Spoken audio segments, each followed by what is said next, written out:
जो हर सेशन में होता है, भारत के पहले प्रधानमंत्री का अपमान किया जाता है, बदनाम किया जाता है। और इस सेशन की समाप्ति महात्मा गांधी के अपमान से हुआ है। तो शुरुआत रविंद्रनाथ टैगोर के अपमान से, बीच में पंडित जवाहरलाल नेहरू के अपमान और अंत में महात्मा गांधी का अपमान। तो प्रधानमंत्री की रणनीति बिल्कुल साफ थी। इन तीन हमारे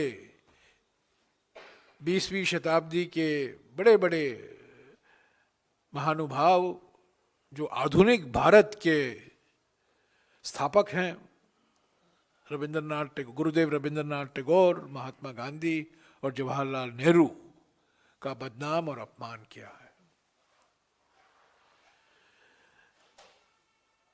किस वातावरण में ये सेशन चला? मैंने पहले ही कहा, ये शीतकालीन सेशन नहीं, ये प्रदूषणकालीन सेशन है। और मैं हैरान हो गया कि कल सरकार की ओर से पार्लियामेंट में एक जवाब दिया जाता है कि प्रदूषण और फेफड़ों की क्षति के बीच में कोई रिश्ता ही नहीं है। प्रदूषण का कोई असर नहीं है फेफड़ों की क्षति पर। ये मैं कह सकता हूं बिल्कुल आश्चर्यजनक बात है। ये कैसी सरकार है, किस दुनिया में रह रही है कि सारे तथ्यों को नकार रहा है। जो सबूत आए हैं, जो एविडेंस है, जो विश्लेषण किया गया है, अलग अलग स्टडीज हुए हैं हमारे देश में, बाहर के देश में, अलग अलग संस्थाओं ने इसका विश्लेषण किया है कि प्रदूषण का असर मृत्यु के दर पर भी है और बीमारी पर भी है, और खास तौर से फेफड़ों की क्षति, लंग डिसीज पर है। पर यह सरकार कहती है पार्लियामेंट में कि इसका कोई असर नहीं है। हमने मांगा, राहुल जी ने मांगा था कि इस पर बहस हो, एयर पोल्यूशन को लेकर। हम चाहते थे कि लोकसभा में और राज्यसभा में इस पर बहस हो ताकि हम रचनात्मक सुझाव दे सके। हमारे ओर से 4-5 महत्वपूर्ण सुझाव भी थे। पर अफसोस की बात है कि कल दोपहर को अचानक लोकसभा में अनिश्चित काल के लिए स्थगित किया जा रहा है, इसकी घोषणा की गई है। Adjourned sine die. हम तैयार थे आज लोकसभा में बहस के लिए, और हम तैयार थे कल बैठने के लिए राज्यसभा में बहस के लिए, और ये जानकारी हमने सरकार को दी। और प्रियंका गांधी जी के नाम पर एक डिस्कशन बुलेटिन में भी आया, और हम ये मानकर चल रहे थे, हमारी पार्टी मानकर चल रही थी कि वो चर्चा आज होने वाला है, क्योंकि सारे देश में एयर पोल्यूशन को लेकर, वायु प्रदूषण को लेकर इतनी गंभीर स्थिति हो गई है। ये न केवल दिल्ली तक सीमित है, सारे शहरों में। कल लखनऊ में, परसों लखनऊ में क्रिकेट मैच भी रोकना पड़ा। सारे शहरों में, अलग अलग शहरों में, दक्षिण भारत, मध्य भारत, उत्तरी भारत, पूर्वी भारत, पश्चिम भारत, प्रदूषण ही प्रदूषण है। और हम चाहते थे इस पर बहस हो, और हम रचनात्मक सुझाव देने वाले थे। पर कल मैं कहना चाहता हूं कि अचानक ये घोषणा की जाती है कि शीतकालीन सेशन अनिश्चित काल के लिए, अभी पार्लियामेंट का सेशन अनिश्चित काल के लिए स्थगित किया गया, यानी कि लोकसभा एडजर्न साइने डाई। और आज राज्यसभा में, कल जब लोकसभा एडजर्न साइने डाई हो गया, तो बात सही है कि राज्यसभा भी आज होने वाला है। पर मैं बिल्कुल साफ कर देना चाहता हूं कि कल दोपहर तक हम ये मानकर चल रहे थे, हमने जी राम जी विधेयक का कड़ा विरोध किया लोकसभा में, हमने वॉकआउट भी किया, पर हम पूरी तरीके से तैयार थे कि आज वायु प्रदूषण पर एक चर्चा होगी लोकसभा में। ये एक दिखावा है सरकार की ओर से कि हम चाहते थे बहस और कांग्रेस नहीं चाहती थी। ये बिल्कुल गलत है, इसका मैं पूरा खंडन, 100% खंडन करना चाहता हूं। हम चाहते थे, नोटिस हमने दिया, मांग हमने की, सुझाव हम देने वाले थे, पर वो सरकार जो संसद में कहती है कि वायु प्रदूषण और फेफड़ों की क्षति के बीच में कोई ताल्लुकात नहीं है, वो वायु प्रदूषण पर चर्चा से भाग रही है। मैं सीधा कह रहा हूं, बिल्कुल किंतु परंतु नहीं है। जो सरकार लिखित में, और ये तीसरी बार हो रहा है, 3 बार पिछले 1 साल में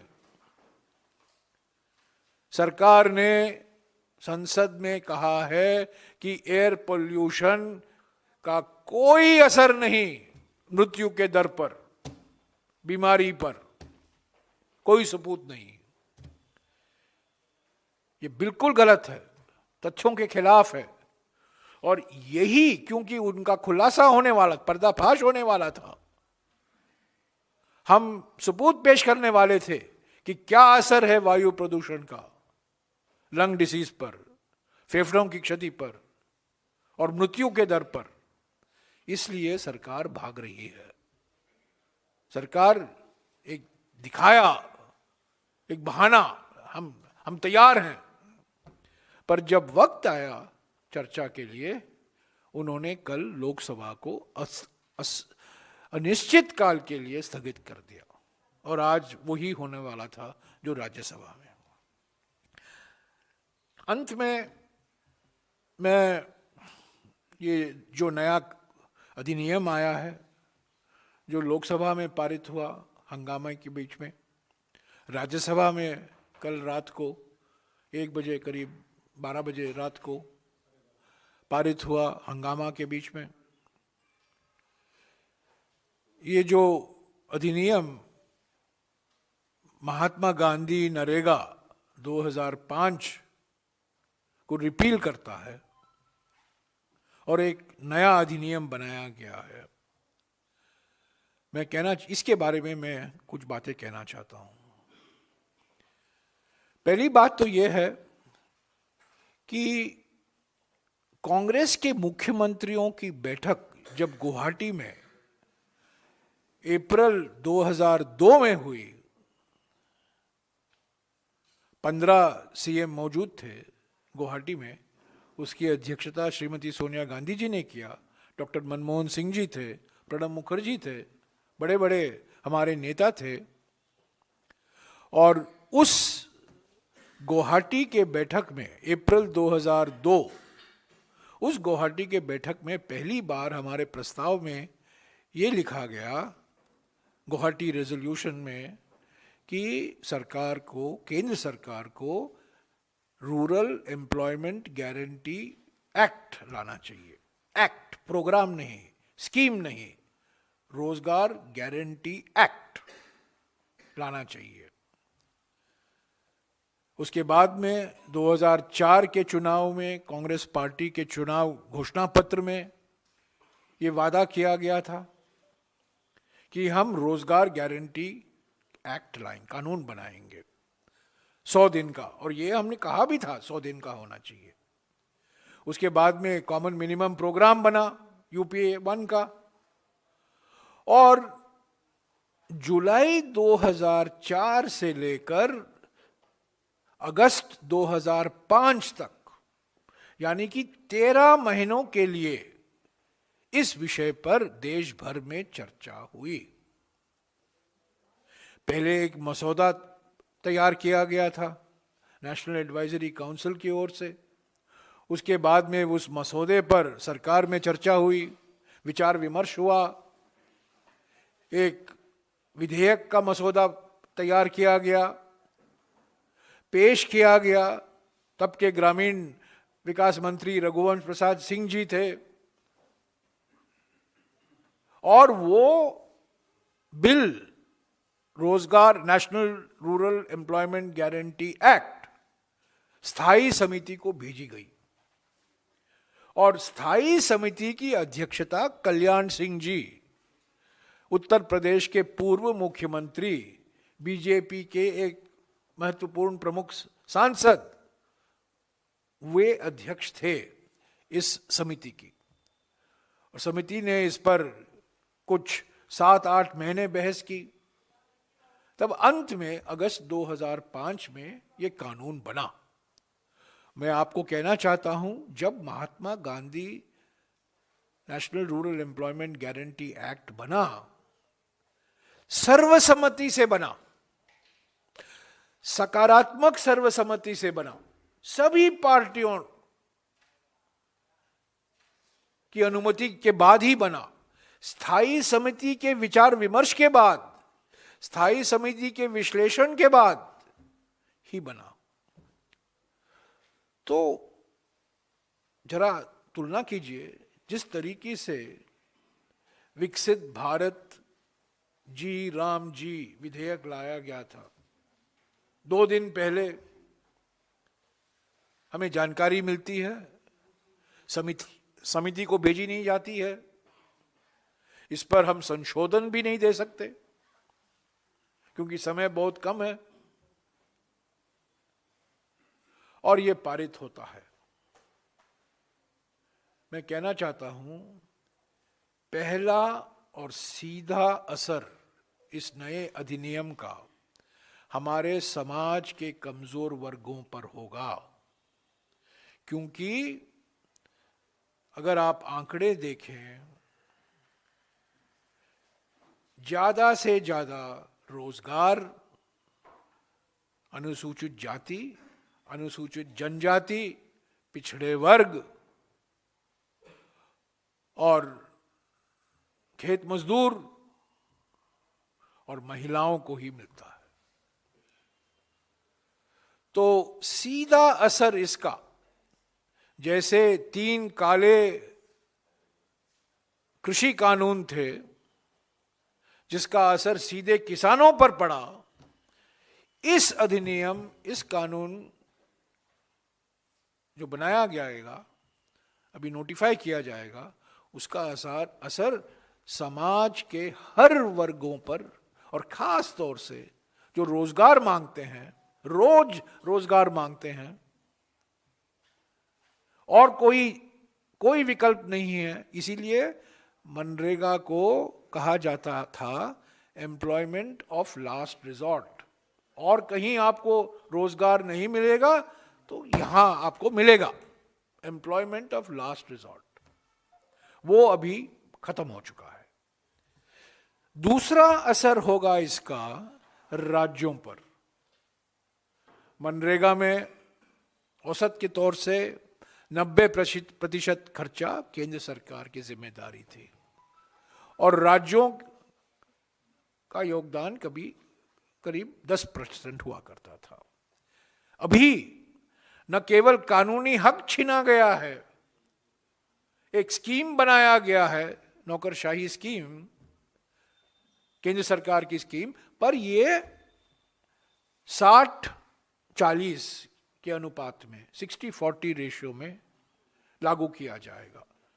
राज्यों पर वित्तीय बोझ बढ़ेगा, उनकी वित्तीय स्थिति बहुत नाजुक है, और सभी राज्यों में आप देखेंगे उनकी वित्तीय स्थिति और भी कमजोर होगी। ये कानूनी हक नहीं है, ये सरकारी परियोजना है। किस आधार पर अलग अलग राज्यों को दिया जाएगा, ये केंद्र सरकार तय करेगी। किसको रोजगार मिलेगा, वो केंद्र सरकार तय करेगी। कहां रोजगार मिलेगा, वो केंद्र सरकार तय करेगी। किस तरह का रोजगार मिलेगा, वो केंद्र सरकार तय करेगी। ऐसा केंद्रीयकरण, भयंकर केंद्रीयकरण मैंने कभी नहीं देखा है। क्योंकि मनरेगा का एक महत्वपूर्ण मकसद था पंचायतों का सशक्तिकरण। पंचायतों को पैसा जाता था, जो परियोजनाएं थी वो पंचायत तय करती थी, आइडेंटिफाई ग्राम पंचायत के द्वारा किया जाता था। अभी केंद्र सरकार तय करेगी कहां रोजगार, कब रोजगार, किसको रोजगार। तो ये बिल्कुल, ये सिर्फ नाम बदलाव नहीं है। महात्मा गांधी का नाम तो हटाया ही दिया है, वो बात है, वो हकीकत है, पर उसके अलावा और बहुत गंभीर परिवर्तन लाए गए हैं, मूल परिवर्तन लाए गए हैं, बेसिक कैरेक्टर बदला गया है। एक कानूनी हक जो संविधान से जुड़ा हुआ था, डायरेक्टिव प्रिंसिपल्स से आया कानूनी हक, वो कानूनी हक को समाप्त किया गया है। और ये एक जाने मानी साजिश है। पहला आरटीआई को खत्म किया, वो पहला कानूनी हक यूपीए सरकार का आरटीआई था, आरटीआई को खत्म किया। कल मनरेगा को खत्म किया। मैं आज कहता हूं तीसरा निशाना वन अधिकार अधिनियम होगा, चौथा निशाना भूमि अधिग्रहण कानून होगा। ऐसे तो भूमि अधिग्रहण कानून में काफी बदलाव लाए गए हैं, पर उसको पूरा भी समाप्त कर सकते हैं। और एक दिन आएगा जब खाद्य सुरक्षा कानून, नेशनल फूड सिक्योरिटी एक्ट, जिसको नाम बदलकर प्रधानमंत्री गरीब कल्याण अन्न योजना दिया गया था, उस पर भी कई सवाल खड़े किए जाएंगे। तो साथियों, ये जो हुआ है ये एक प्लान है, एक रणनीति है। ये जो अधिकार दिए गए थे लोगों को, रोजगार का अधिकार, सूचना का अधिकार, आदिवासियों के लिए जमीन का अधिकार, किसानों के लिए अपने जमीन का अधिकार, गरीब परिवारों के लिए, जरूरतमंद परिवारों के लिए खाद्य सुरक्षा का अधिकार, ये सब समाप्त किए जा रहे हैं। इस पर विचार विमर्श नहीं, मशवरा नहीं, स्टैंडिंग कमेटी में कोई इस पर बातचीत नहीं, कोई विश्लेषण नहीं, और अचानक जबरदस्ती जो हमने देखा है लोकसभा में और राज्यसभा में पिछले 2 दिन से, ये बुलडोजर है, ये बुलडोजर चलाया गया है। मनरेगा में बुलडोजर चलाना, उस पर रोक लगाई गई है, क्योंकि मनरेगा रोजगार का कार्यक्रम है, पर इन्होंने बुलडोजर चलाया है संसद में। पहले लोकसभा में चलाया, बाद में राज्यसभा में चलाया। और मैंने कई मंत्रियों से, कई सांसदों से, बीजेपी के सांसदों से पूछा कि क्यों आप जबरदस्ती बुलडोजर चला रहे हैं, क्यों आप 3 हफ्ते के लिए, 4 हफ्ते के लिए इस पर विचार विमर्श क्यों नहीं होने देते हैं। और सभी का जवाब एक ही था। ऐसा देखकर बोले कुछ नहीं, उंगली उठाकर ऊपर देखे, यही था। आज भी मैंने किसी से पूछा, मैं नाम नहीं लूंगा क्योंकि बेचारे वो निशाना बन जाएंगे, पर सभी के पास कोई जवाब नहीं था। क्यों इतनी जल्दबाजी की गई, क्यों जबरदस्ती। मैं 3 साल तक ग्रामीण विकास मंत्री रहा। 2012 में ये समीक्षा रिपोर्ट निकाली गई, डॉक्टर मनमोहन सिंह जी ने इसका विमोचन किया था। ये उपलब्ध है हमारे वेबसाइट पर,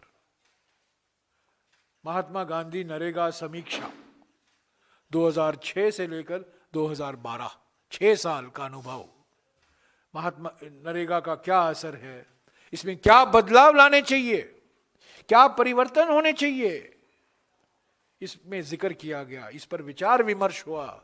इसके आधार पर मनरेगा 2.0 बना।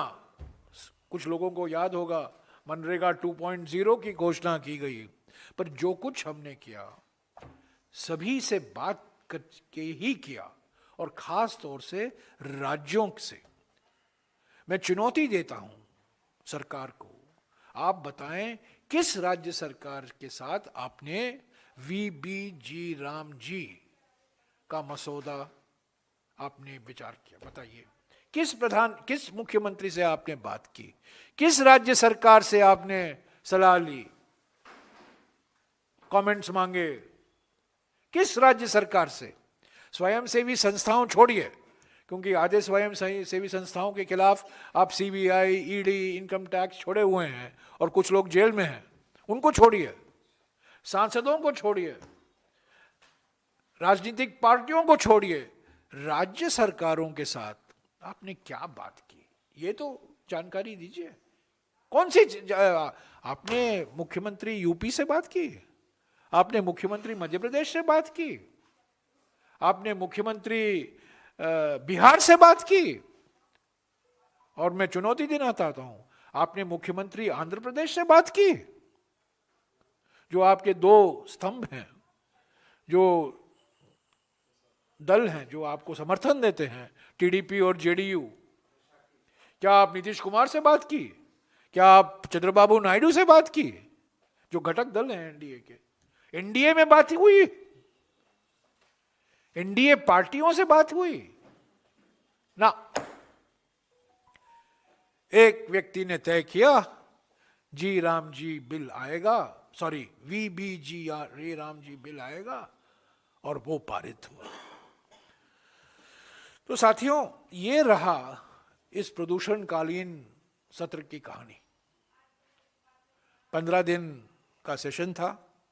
अभी अगले 45 दिनों में बजट सेशन आने वाला है।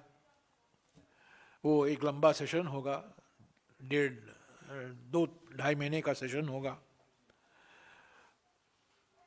उसमें भी अचानक कुछ ऐसे बिल आ सकते हैं, उस पर हम कुछ बोल नहीं सकते। पर मैं समझता हूं कि इस सेशन में जो हमने देखने को मिला, लोकतंत्र की और हत्या हुई, इतिहास को और तोड़ मरोड़ा गया, बड़े बड़े नाम, बड़े बड़े नेता, बड़े बड़े महानुभाव, रविंद्रनाथ टैगोर, महात्मा गांधी, जवाहरलाल नेहरू को और बदनाम और अपमान किया गया। कांग्रेस पार्टी इस मुद्दे को छोड़ेगी नहीं। किसान संगठन सड़क पर उतरे जब 3 काले कानून पारित हुए, और प्रधानमंत्री को 19 नवंबर 2021 को इन 3 काले कानूनों को वापस लेना पड़ा। किसान संगठनों का दबाव और प्रभाव, जिसमें राजनीतिक पार्टियां भी शामिल थी। हमारी कांग्रेस वर्किंग कमेटी की बैठक होने वाली है 27 तारीख को, और इस पर जरूर बहस होगी। और मैं उम्मीद करता हूं कि उस बैठक के बाद क्या हमारा एक्शन प्लान है इस मुद्दे को लेकर जनता के बीच जाने के लिए, ये संदेशा पहुंचाने के लिए कि कानूनी हक छीना गया है, ये मजदूर विरोधी सरकार है, मजदूर विरोधी प्रधानमंत्री हैं, बड़े बड़े नेताओं का अपमान हुआ है, पार्लियामेंट का अपमान हुआ है, संस्थाओं का नजरअंदाज किया गया है। ये सब किस तरीके से राष्ट्रीय स्तर पर, राज्यों में, जिलों में, अलग अलग पंचायतों में कांग्रेस पार्टी क्या अभियान चलाएगी, उस पर विचार विमर्श होगा। और 27 तारीख को मैं समझता हूँ हम एक उस जो हमारा अभियान होगा उसको हम कुछ अंतिम रूप देकर जनता के सामने रखेंगे। पर हम पीछे हटने वाले नहीं हैं। ये हमारे लिए एक बहुत महत्वपूर्ण मुद्दा है, न केवल इसके कारण कि हम जिम्मेदार थे मनरेगा बनाने में, इसका कारण ये नहीं है क्योंकि हमारे वक्त मनरेगा बना और हमारे ही सरकार के समय मनरेगा लागू हुआ, वो कारण नहीं है। कारण ये है कि मजदूरी के खिलाफ ये नया अधिनियम लाया गया है। ये वंचित वर्गों के खिलाफ है, कमजोर वर्गों के खिलाफ है, महिलाओं के खिलाफ है, खेत मजदूरों के खिलाफ है। और हमारे जो वक्ता थे कल, खास तौर से मुकुल वासनिक, रणदीप सुरजेवाला, हमारे एलओपी, तीनों ने काफी विस्तार से अपनी बात रखी और ये कहा किन किन कारणों की वजह से हम समझते हैं कि जो नया अधिनियम लाया गया है न केवल राष्ट्रपिता का अपमान है, पर इसके प्रावधान बड़े खतरनाक साबित होंगे लोगों के लिए, मजदूरों के लिए, राज्य सरकारों के लिए। शुक्रिया। या संजय, शब्द वन सेकंड। जयराम, मेरा पहला सवाल ये है कि आपने मनरेगा को हटाने की जो बात की है ड्यूरिंग कोविड, खास करके between 2020 to 2022, we have seen the two UPA era schemes, the Manrega and the Food Security Act, was the lifeline for millions of rural Indians during the pandemic period.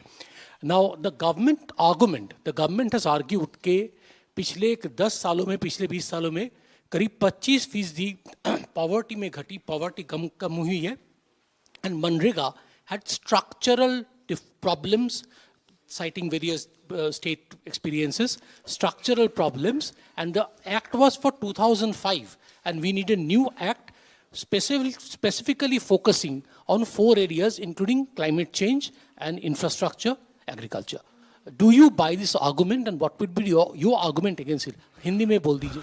पहले तो ये बात मैं स्पष्ट कर दूं कि महात्मा गांधी नरेगा का जितना विश्लेषण हुआ है हमारे देश में और अलग देशों में, हमारे देशी संस्थाओं द्वारा और विदेशी संस्थाओं के द्वारा, मैं समझता हूँ किसी और कानून, किसी और कार्यक्रम, किसी और परियोजना का विश्लेषण नहीं हुआ है। और सारे विश्लेषण का सारांश जो 2012 तक किए गए थे इस रिपोर्ट में है। और ये कहता क्या है? 3 चीजें हैं कि मनरेगा के वजह से जिन मजदूरों को काम नहीं मिल पाता था, लास्ट रिजॉर्ट जैसे मैंने कहा, वो दरवाजा खोला गया। कमजोर वर्ग, सबसे कमजोर वर्ग में सबसे कमजोर, उनको ये रोजगार मिला। दूसरा जो असर देखने को मिला, उनकी बार्गेनिंग शक्ति जो है मजदूरी दर के लिए, वो और बड़ा और मजबूत हुआ। संकट प्रवर्जन घटा। ये बात लोकसभा राज्यसभा में नहीं बताई गई, पर मैं आज आपको बता रहा हूं। संकट प्रवर्जन, डिस्ट्रेस माइग्रेशन जो देखा जाता था उड़ीसा में, बिहार में, झारखंड में, अलग अलग राज्यों में, डिस्ट्रेस माइग्रेशन बढ़ा, क्योंकि इस महात्मा गांधी नरेगा का मकसद था जहां काम का डिमांड होता है वहीं रोजगार दिया जाएगा। डिस्ट्रेस माइग्रेशन बहुत बड़ी उपलब्धि थी। और चौथा, ग्राम पंचायतों को पहली बार धनराशि मिल रही थी, सीधे धनराशि मिल रही थी। राज्य सरकारों को नहीं, राज्य सरकारों को तो मिलता ही था, पर ग्राम पंचायतों का सशक्तिकरण हुआ। अभी ये कहना कि मनरेगा 2005 में ये बात सही है कि अधिनियम बदला नहीं, पर इंप्लीमेंटेशन में कई सुधार लाए गए 2010 में, 2011 में, 2012 में, 2013 में। जल संरक्षण को देकर प्राथमिकता पहली बार, जब मैं मंत्री था, मैं अपने बारे में कहना नहीं चाहता हूं, पर पहली बार क्लाइमेट चेंज जो आज सरकार कह रही है, क्लाइमेट रेजिलियंस, क्लाइमेट चेंज को मुकाबला करने की क्षमता स्थानीय समुदायों के लिए मनरेगा में शामिल किया गया। आंगनवाड़ी केंद्र बनाने के लिए मनरेगा में शामिल किया गया। तो यह कहना कि मनरेगा के वजह से सिर्फ गड्ढे खोदे जाते थे या सड़कें बनती थी, गलत है। जल संरक्षण को लेकर कई तालाब, जल स्रोत पुनर्जीवित हुए। तो ये एक कंटिन्यूअस प्रोसेस था, राज्यों से साथ हम बातचीत करते थे। कितनी बार मैं खुद बिहार गया हूं, बिहार के मुख्यमंत्री से बात की है कि इसको और हम बेहतर कैसे बनाएं, बिहार के लिए, उड़ीसा के लिए, झारखंड के लिए, जो खास तौर से गरीबी जहां ज्यादा है। तो ये देखिए, ये अगर आप ये अधिनियम पढ़ेंगे, विस्तार से पढ़ेंगे, ये एक चीज बिल्कुल साफ है कि केंद्र सरकार की भूमिका, सब केंद्र सरकार, गति शक्ति केंद्र सरकार तय करेगी। किस मापदंड, किस मानक के आधार पर आप किन राज्यों को धनराशि दोगे, आवंटन कैसा होगा, कौन तय करेगा? पुराने जमाने में फॉर्मूला हुआ था। पुराने जमाने में 2014 के पहले गाडगिल फॉर्मूला हुआ करता था। बाद में वो गाडगिल फॉर्मूला गाडगिल मुखर्जी फॉर्मूला बना, प्रणब मुखर्जी के नाम पर। एक फॉर्मूला था ना, पारदर्शिता थी, सब लोग जानते थे। पर अब सरकार तय करेगी। कांग्रेस की सरकार है, पैसा नहीं देंगे। आज हम देख रहे हैं पश्चिम बंगाल में, क्योंकि बीजेपी की सरकार नहीं है, मनरेगा रोक दिया गया था पिछले 3 साल से। तो मनमानी, अपनी मर्जी, क्या फॉर्मूला है आप बताते क्यों नहीं है? मंत्री ने उसका तो जवाब नहीं दिया। मानक क्या होंगे? एलोकेशन होगा, एलोकेशन होगा। अच्छा, एक बात इस पर ज्यादा टिप्पणी नहीं हुई है। सभी लोगों ने सिर्फ राज्यों के स्तर पर एलोकेशन की बात की है, पर यहां तो लिखा हुआ है पंचायत के स्तर भी हो, आप तय करोगे। और यही तो दिग्विजय सिंह जी कल बता रहे थे राज्यसभा में कि न केवल आप राज्यों को तय करोगे कितना पैसा मिलेगा, पर आप यहां बैठकर तय करोगे हमारे देश के जो 2.5 लाख ग्राम पंचायत हैं, किस पंचायत को कितना पैसा मिलेगा और वो कैसे इस्तेमाल कर सकते हैं। ये भयंकर केंद्रीकरण है। केंद्रीकरण भयंकर, सबसे बड़ा भयंकर केंद्रीकरण किसी अधिनियम के द्वारा नहीं देखा गया है, मैं समझता हूं, पिछले कई दशकों में। तो ये बात कहना कि हम परिवर्तन लाए 2000, जब कानून बना 2005 में, अनुभव के आधार पर, एक्सपीरियंस के आधार पर, और मैं आपका इसका प्रमाण दे रहा हूं। मनरेगा 2 आया, हमेशा हम परिवर्तन करते गए, पर हमने ढांचा बदला नहीं, कानूनी हक रहा। ये बात याद रखिए, कानूनी हक रहा, डिमांड ड्रिवन प्रोग्राम रहा, कोई एलोकेशन नहीं हुआ। आप देख रहे हैं कि पिछले 4 साल से कोशिश की जा रही है कि हम डिमांड को कैसे घटाएं। बायोमेट्रिक, आधार, फेशियल रिकॉग्निशन, ये आधुनिक टेक्नोलॉजी का इस्तेमाल करना जरूरी है। हमारे समय में भी जब कोई तालाब रिस्टोर किया जाता था, उसकी फोटो अपलोड करने की जरूरत पड़ती थी। जब कोई सड़क बनता था, उस फोटो अपलोड करना अनिवार्य था। पर आज जिस तरीके से टेक्नोलॉजी का इस्तेमाल किया जा रहा है वो डिमांड घटाने के लिए नहीं। तो ये एक तरह से इन्होंने, पहली बात तो ये थी कि 13 तारीख दिसंबर को कहा गया, आपको याद दिला दूं, कई लोगों ने मुझे कहा क्या सर इस सेशन में मनरेगा का नाम बदला जा रहा है, पूज्य बापू का नाम लिया जा रहा है, आपको याद होगा पूज्य बापू का नाम लिया जा रहा है। तो मैंने कहा हाँ, नाम पूज्य बापू रहेगा तो क्या आपत्ति हो सकती है, पूज्य बापू ही है। पर ये तो सिर्फ नाम बदलाव नहीं है, ये तो ढांचा है, पूरा ढांचा, पूरा स्ट्रक्चर। और महात्मा गांधी नरेगा को रिपील किया गया है, यानी कि इसको हटाया गया है। ये संशोधन नहीं है, ये एलिमिनेशन है, ये अमेंडमेंट नहीं है। हाँ जी सर, एक और बात किरण रिजिजू जो है उन्होंने ये बात कही कि विपक्ष को धन्यवाद करना चाहिए कि आप इलेक्टोरल रिफॉर्म्स, चुनाव सुधार या यूं कहीं एसआईआर पे बात करना चाह रहे थे और मौका मिला आप लोगों को। लेकिन अब जबकि सारे सवाल जो हैं विपक्ष के थे उनका जवाब सदन के अंदर ही दे दिया गया है, अब कोई शक शुबा नहीं रहना चाहिए चुनाव प्रक्रिया और एसआईआर को लेके, चुनाव प्रक्रिया को लेके, और विपक्ष को धन्यवाद करना चाहिए, उनकी डिमांड को हमने माना। देखिए, गृह मंत्री ने जवाब दिया लोकसभा में चुनाव सुधार के चर्चा के संदर्भ में, उन्होंने जवाब दिया और उन्होंने एक बात बताई जो बिल्कुल गलत है, बेबुनियादी है।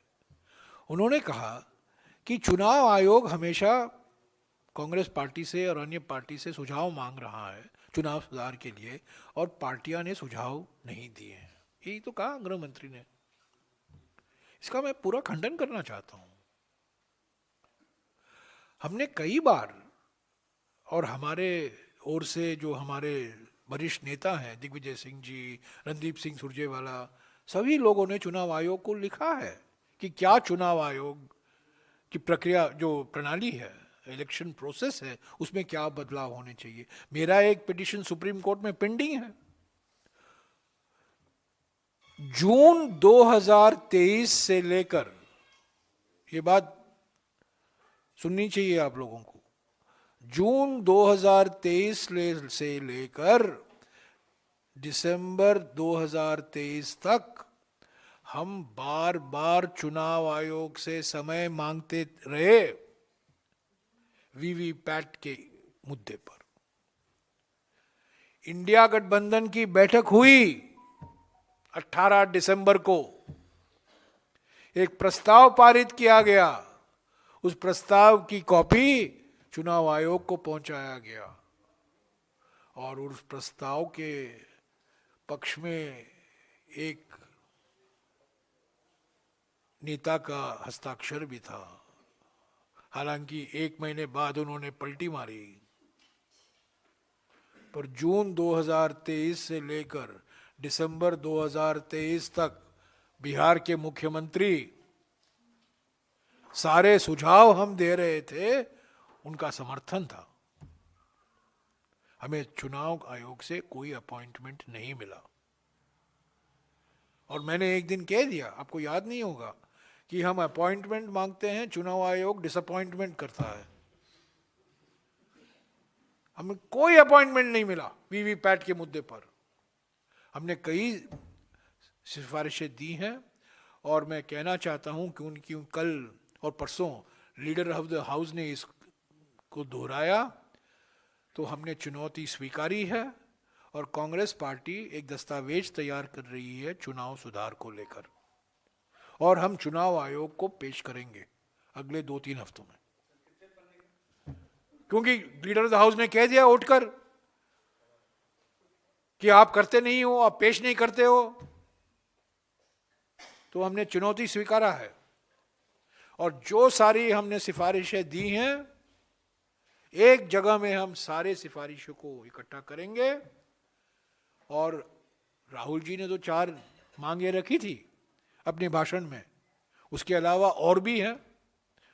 चुनाव प्रक्रिया को और कैसे पारदर्शी बनाया जाए और मजबूत बनाया जाए, और हम जल्दी ही चुनाव आयोग को इसको पेश करेंगे। तब देखना है कि क्या हो, हमें समय देगी कि नहीं। पर मैं कहना चाहता हूं, सुपूत है मेरे पास, मैं खुद मुख्य चुनाव आयोग को 3 बार लिखा हूं, जून 2023 से लेकर दिसंबर 2023 तक, कि हम इंडिया गठबंधन की ओर से सारे नेता आपसे मिलना चाहते हैं वीवीपैट के इशू को लेकर। क्या ये चुनाव सुधार का इशू नहीं था? ईवीएम का चुनाव सुधार का इशू नहीं था? हमें मिले ही नहीं, समय मिला ही नहीं। पर जो चुनौती हमें दी गई है हमने स्वीकारा है, और जल्दी ही कांग्रेस पार्टी की ओर से चुनाव सुधार को लेकर हमें दस्तावेज तैयार करेंगे और चुनाव आयोग को देंगे, लीडर ऑफ द हाउस को देंगे, गृह मंत्री को देंगे, ताकि वो उस पर आगे कदम उठाएं।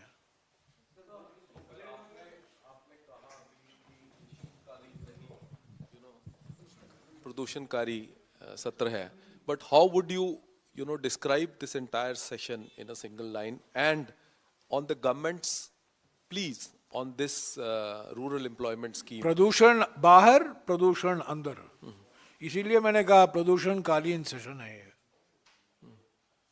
प्रदूषण बाहर और प्रदूषण भी अंदर, क्योंकि जिस तरीके से वंदे मातरम डिबेट में इतिहास को तोड़ मरोड़ा करके पेश किया गया, जिस तरीके से बुलडोजर चलाया गया परमाणु ऊर्जा बिल को लेकर और मनरेगा को खत्म करने के बिल को लेकर, दोनों बिल, हालांकि उस पर बहस हुई, न्यूक्लियर बिल पर भी बहस हुई, और सरकार ने कह दिया, ये जो आपने मुझे सवाल पूछा था, पहले दिन ही सरकार ने कह दिया अचानक कि हम वंदे मातरम पर बहस चाहते हैं।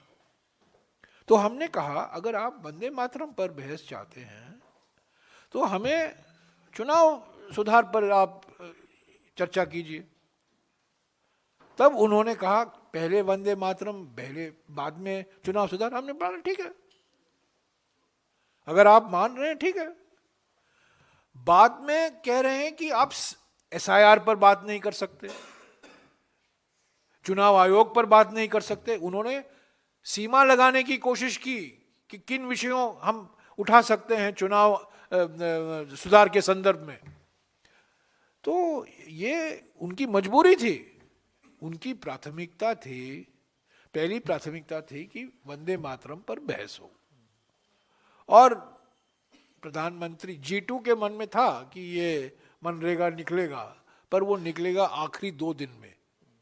देखा, इनकी रणनीति ये है कि जो बम विस्फोट होता है, जो ये अपने बम फोड़ते हैं, वो सेशन के आखिरी 2-3 दिन में फोड़ते हैं, किसी को पता नहीं चलता, उनके सांसदों को भी पता नहीं, उनके मंत्रियों को भी पता नहीं, स्पीकर को पता नहीं, चेयरमैन साहब को पता नहीं, अचानक ये बिल आ जाता है।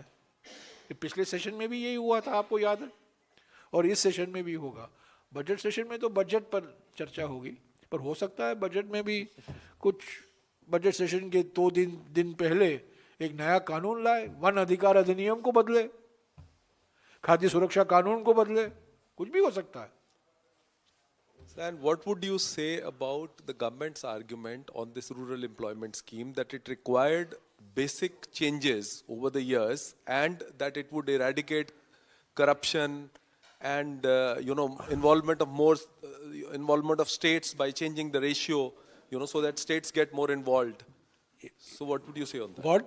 What was our demand? What was the demand made by the Congress party and other parties?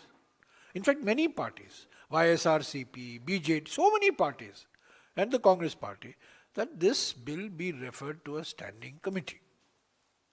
Okay? It was not accepted in the Lok Sabha. It was bulldozed. Once it came into the Rajya Sabha, we couldn't demand standing committee. We could demand only select committee. What was the harm? In fact, I went to the extent of saying that give them 1 month. Give them a deadline of January 15th. Because they want to introduce this in the budget. ठीक है, आप budget में लाना चाहते हैं ना, तो 15 तारीख की समय सीमा दीजिए समितियों को, और समिति को कहिए मुझे 1 महीने में आप रिपोर्ट पेश कीजिए, और उस पर आप जो वो कहेंगे उस पर आप विचार कीजिए, राज्यों से बातचीत। एक बैठक मुख्यमंत्रियों से नहीं हुई है कि ये सुधार हम लाना चाहते हैं, आपका विचार क्या है, आपकी राय क्या है। भाई अगर मैं मुख्यमंत्री हूं, जब 90-10 का फॉर्मूला उत्तर पूर्वी राज्यों को अलग रखिए, हिमाचल को अलग रखिए, उत्तराखंड को अलग रखिए, जम्मू और कश्मीर को अलग रखिए, अगर मैं मुख्यमंत्री हूं, जब 90-10 से 60-40 अनुपात बदल रहा है, ये तो चिंता का विषय है। तो किससे आपने बात की, ये बताइए, किससे बात की? हाँ, ये बात बहुत आसान है कहना, जैसा कि प्रधानमंत्री ने कहा फरवरी 2015 में कि मनरेगा कांग्रेस की विफलताओं का एक स्मारक है, पर वही विफलता का स्मारक कोविड के समय आपको संजीवनी निकला। 2 ही संजीवनी थे आपके कोविड के समय, खाद्य सुरक्षा कानून और महात्मा गांधी नरेगा, और उसकी आपने कहा ये हमारी विफलताओं का प्रतीक है। और खाद्य सुरक्षा कानून, मैं आपको याद दिलाता हूं, भूलना मत कि मुख्यमंत्री गुजरात ने इसका लिखित में विरोध किया था 2013 में। सितंबर 2013 में कानून पारित हुआ ना, अधिनियम पारित हुआ, बिल पारित हुआ लोकसभा और राज्यसभा में। उसके पहले गुजरात के मुख्यमंत्री ने खाद्य सुरक्षा कानून, जो ड्राफ्ट था, बिल था, जो डिस्कशन पेपर था, उसके खिलाफ थे। हालांकि अगर आप देखें राष्ट्रीय सुरक्षा कानून में कौन से 4 या 5 प्रमुख राज्य हैं जिसको ज्यादा फायदा पहुंचा है, उसमें गुजरात शामिल है। सर, जयराम सर, तो ये जो मनरेगा की जगह लेने वाला जी राम जी बिल आया है, वीबी जी राम जी बिल आया है, इस पर कल रात में मल्लिकार्जुन खड़गे ने सदन में कहा कि जैसे 3 कृषि कानून वापस किए थे सरकार ने, वैसे ही हम सड़क पर उतरने को तैयार हैं और गोली खाने को तैयार हैं। क्या रोड मैप होगा 27 तारीख को पार्टी का? क्योंकि 27 तारीख को उसी पर चर्चा होगी, उसी पर चर्चा होगी। क्योंकि हमने ये देखा कि पार्टी ज्यादा इंटरेस्ट नेशनल हेराल्ड केस में ले रही है। वेणुगोपाल चिट्ठी जारी करते हैं श्रीराम जी पर प्रोटेस्ट के लिए, प्रोटेस्ट नेशनल हेराल्ड पे होता है। देखिए, नेशनल हेराल्ड का जो जजमेंट था वो इस बिल के पहले आया, एक दिन बाद 16 तारीख को या ना नेशनल हेराल्ड का जजमेंट, उसके बाद ही ये बिल आया। तो वो पहले से ही प्रक्रिया शुरू की गई थी। पर 27 तारीख को जो खड़गे जी ने, हमारे अध्यक्ष जी ने, एलओपी ने कल रात को राज्यसभा में कहा कि हम तैयार हैं, मुकाबला करेंगे, सड़क पर उतरेंगे, संघर्ष करेंगे, इसको लेकर वो 27 तारीख को इस पर विस्तार से चर्चा होगी और एक एक्शन प्लान तैयार किया जाएगा। ठीक है, और इसी से जुड़ा हुआ एक चीज और है, हाँ, इसी से जुड़ी हुई एक बात और है। आपने बहुत तीखी आलोचना की कि शीतकालीन नहीं, प्रदूषणकालीन सत्र और टैगोर का अपमान, महात्मा गांधी का अपमान, नेहरू का अपमान। लेकिन हमने इंटरेस्टिंगली देखा कि जब सेशन सैनिटाइज हुआ तो शिष्टाचार चाय में शिरकत आप लोगों ने की। दोनों सदनों के स्पीकर, चेयरमैन के शिष्टाचार चाय में आप गए, प्रियंका गांधी स्पीकर के शिष्टाचार में गई, चाय में गई, जहां पीएम भी थे, जो कि पहले कुछ सेशन से नहीं हम देखने को मिल रहा था। तो इस बार ऐसा क्या हुआ कि अचानक से आप लोगों का हृदय परिवर्तन? नहीं, ऐसा नहीं है। आप ऐसा नहीं है, हम हमेशा जाते हैं, हमेशा जाया करते थे, पहले भी गए हैं स्पीकर के जो सेशन के अंत में बीच में कुछ सेशन में नहीं गए सर। 24 मानसून 24 से आप लोग नहीं जा रहे थे। 1-2 बार हुआ होगा। क्या हुआ कि 1-2 बार हुआ होगा। मैं आपको बता दूं कि आज शिष्टाचार के अनुसार, जैसा कि आप कह रहे हैं, शिष्टाचार के अनुसार प्रधानमंत्री को मौजूद होना था चेयरमैन के बैठक में, पर वो प्रधानमंत्री मौजूद नहीं थे। नहीं, स्पीकर वाले में मौजूद थे, चेयरमैन के बैठक में भी मौजूद होते हैं। शिष्टाचार अनुसार वो लोकसभा स्पीकर के बैठक में मौजूद होते हैं और चेयरमैन साहब के बैठक में भी मौजूद होते हैं, पर वो मौजूद नहीं थे। और लीडर ऑफ द हाउस मौजूद थे, संसदीय कार्य मंत्री मौजूद थे और 2-3 मंत्री मौजूद थे और विपक्ष के सारे नेता मौजूद थे और अच्छी बातचीत हुई। और मैंने हमारे चेयरमैन साहब से एक सवाल किया कि मैंने दो चीज़ें कहीं। मैंने उनको कहा, पहली तो ये सेशन के पहले जो सर्वदलीय बैठक बुलाई जाती है, इस पर हमें बहुत आपत्ति हम जता रहे हैं, क्योंकि जिस तरीके से आप इसको लेते हैं, जिस गंभीरता से लेते हैं, और जो लिस्ट किया जाता है वो नहीं आता है, और जो लिस्ट नहीं है उसको आप बुलडोज करते हैं, तो क्या मतलब है इस मीटिंग को लेकर। और दूसरा सवाल जो मैंने किया कि कल या परसों सोमवार को 5 महीने होने वाले हैं हमारे संसदीय इतिहास में, जो पहले कभी नहीं हुआ है, अत्यंत अभूतपूर्व कांड जो घटा ठीक 5 महीने पहले, जब उपराष्ट्रपति को जबरदस्ती इस्तीफा देना पड़ा। तो मैंने सवाल किया चेयरमैन साहब से, ये कैसी शिष्टाचार है, ये कैसी प्रथा है कि आप एक उपराष्ट्रपति जो पूर्व उपराष्ट्रपति बन गए हैं, एक चेयरमैन जो पूर्व चेयरमैन बन चुके हैं, उनको विदाई समारोह नहीं दिया आपने। 5 महीने हो गए, 5 महीने हो गए। वो उन्होंने ज़्यादा जवाब नहीं दिया, पर ये सवाल बहुत महत्वपूर्ण सवाल है। 5 महीने हो गए और चेयरमैन साहब को अभी तक, पूर्व चेयरमैन साहब को अभी तक फेयरवेल नहीं दिया गया है। ये कभी नहीं हुआ है। Jairam, I have one question. हमारे ओर से नहीं, सांसदों की ओर से, राज्यसभा की ओर से। Jairam, you have already. और मैं याद दिला दूं, वेंकैया नायडू के विदाई समारोह में प्रधानमंत्री मौजूद थे, हामिद अंसारी साहब के अलविदा समारोह में प्रधानमंत्री मौजूद थे। हालांकि उस समारोह में उन्होंने बहुत आपत्तिजनक टिप्पणी की, बट फिर भी वो मौजूद थे। कब सभी ऐसा नहीं हुआ है, पहली बार इस्तीफा जबरदस्ती लिया गया। क्यों लिया गया अभी तक हमें मालूम नहीं, पर ठीक है आपने ले लिया, पर अलविदा क्यों नहीं दिया, उनको विदाई समारोह क्यों नहीं दिया। Jairam, I have one question. हमारी बात, मेरी बात नहीं, चेयरमैन साहब हम मेरे अच्छे मित्र। Jairam, one question.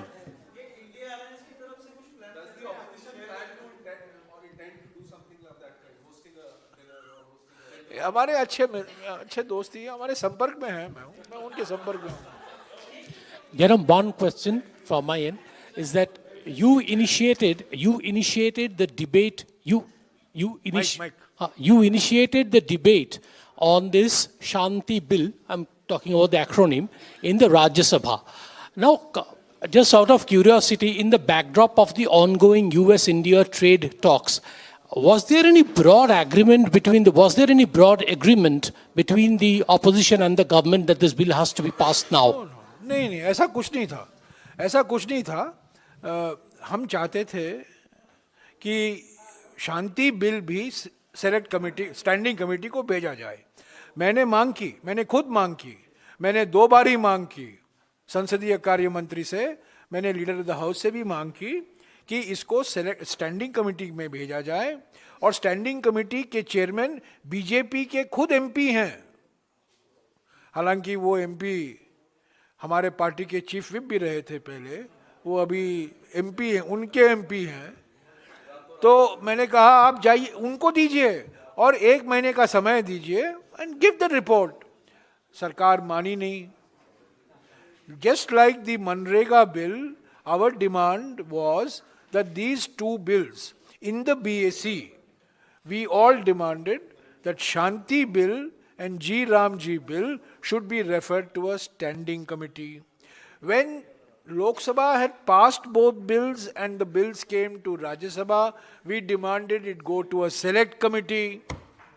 They did not, they were under a compulsion to pass the Shanti bill at the very earliest. That compulsion came from some other sources, and clearly the Prime Minister's instructions were that G Ram Ji bill किसी हालत में इसी session में पारित होना है.